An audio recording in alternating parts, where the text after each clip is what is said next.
Hey guys, so I just wanted to touch on a few more points related to mythology and Joseph Campbell before we moved on. So, we've already discussed mythology a little bit and the way that myths are the traditional stories that help us to understand what's valuable, what people care about, what the morals and principles of a people are.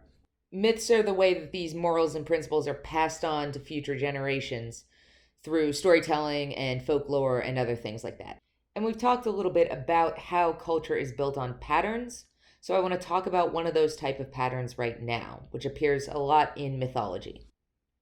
Those patterns are called cultural archetypes. Cultural archetypes are characters that are reoccurring and appear in a lot of different mythoses.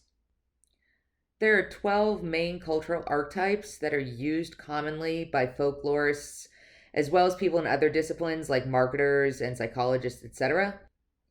We get this idea from a psychologist named Carl Jung, who basically was an old white dude who was like, yo, I think there are like underlying core myths to the human experience that everybody shares no matter where they live in the world, so it must be ingrained in our very psychology as part of just being human and stuff. Except he said it with a lot bigger words, and a bunch of them were German. Take a moment and pause this video and read some of this background chart to kind of give you an idea of the characteristics of the 12 major archetypes. Okay, so I want to give you an example. And obviously, the easy one to use would be the hero archetype in mythology, but that's like almost too easy, so let's not do that one. Instead, let's think about the jester archetype, which is also sometimes called the joker archetype, the trickster archetype, etc. This archetype is playful, funny, and humorous, but sometimes that playfulness and jokesterness can get out of hand and can actually be dangerous or even at times threatening. Beg your pardon.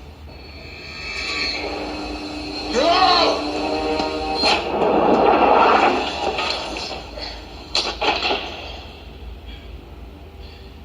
Are you ever not going to fall for that? So now that we've talked a little bit about the archetypes that comparative folklorists use, let's also talk about one of the other tools that they use, the concept of the monomyth.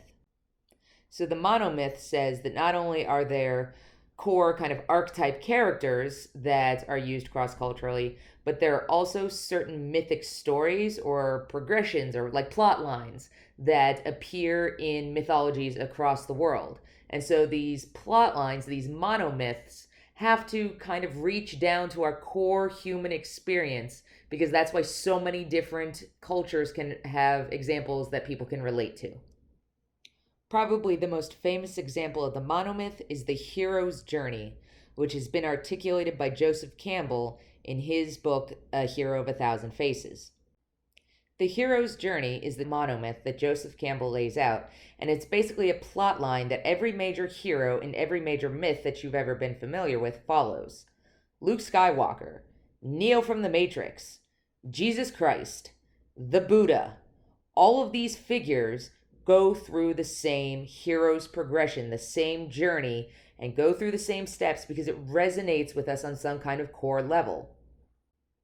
And Campbell argues that this resonance is necessary. Our ability to connect to these overarching sort of subconscious stories, these monomyths, is necessary. Myth is necessary in our lives because it serves a series of important functions.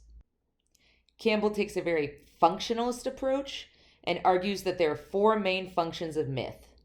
Myths are mystical. They reaffirm that the universe is kind of weird and supernatural and should fill us with wonderment. Myths are cosmological, which means that they reaffirm how the universe works, how creation occurred, how life is ordered, how science works, etc. Myths are sociological, which means that they reaffirm the shape of society and tell us how society ought to function. And finally, myths are ethical and they provide models. They provide the morality or ethical order for our world.